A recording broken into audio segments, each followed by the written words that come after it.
Shabbat Shalom.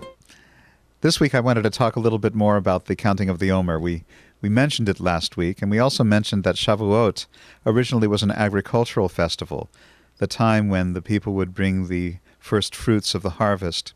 But on the way to Shavuot, they were counting the Omer, and the counting of the Omer was always a time of some anxiety, because it's an iffy time in the Israeli agricultural cycle where you can't really depend on rain, you can't really depend on a good harvest at that time because there simply might not be enough moisture. So the wheat harvest was during this period of the year, and depending on the wheat harvest, a lot of things depended: health, prosperity, freedom from anxiety, and so on. And so the counting of the Omer at that time was a really schwitzy period.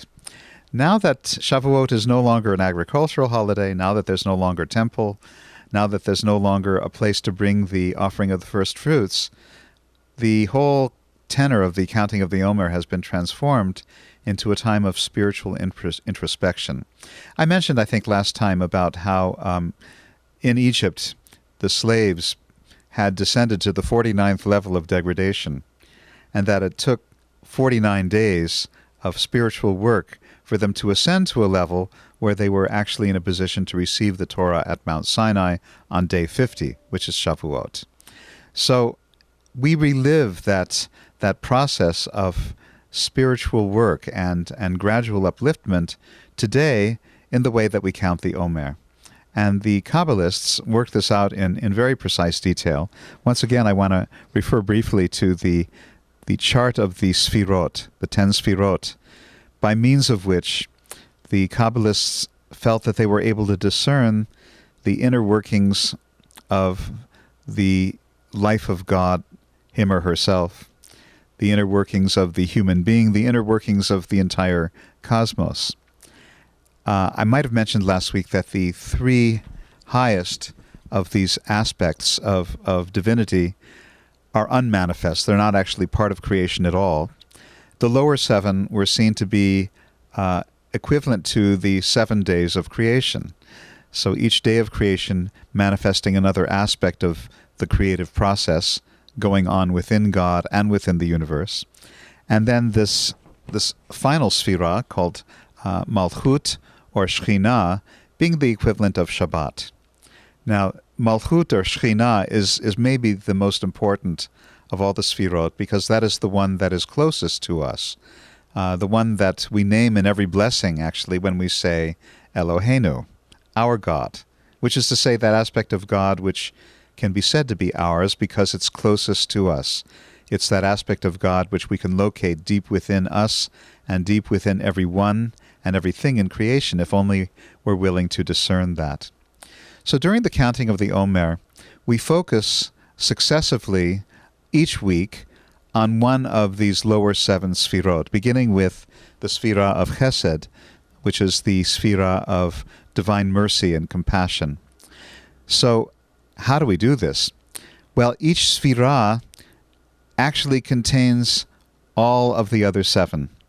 And so the first day of the counting would be Chesed Shebe Chesed.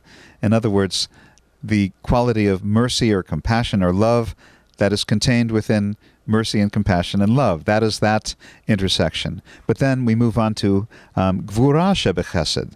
That is the aspect of divine judgment or criticism, which is located within Chesed. And so that gives us a different focus for that day. And then the next day we move on to Tiferet Shebe Chesed, the aspect of beauty or balance that is located within the loving, compassionate aspect of Chesed. So each day being a different combination of the Sfirot, week by week and day by day, that gives us a slightly different focus on what our spiritual work should be for that day.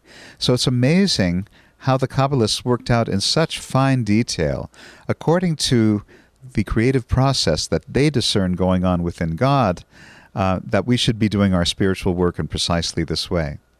It makes a great deal of sense when you think that, according to a very basic belief in Judaism, that human beings are created in the image of God. That is, that somehow there is a kind of correspondence, a kind of resemblance between the human form and, if it's possible to say so, the divine form. A brilliant idea. So probably this is enough for now. We'll have more to discuss about this next week, and Shavuot is drawing closer. I advise you to pay attention to the community calendar because we're having a community celebration of Shavuot, a Tikkun Leil Shavuot, an evening study session with many different classes and activities for kids at Temple Shalom. So watch for it. And in the meantime, I wish you a Shabbat Shalom.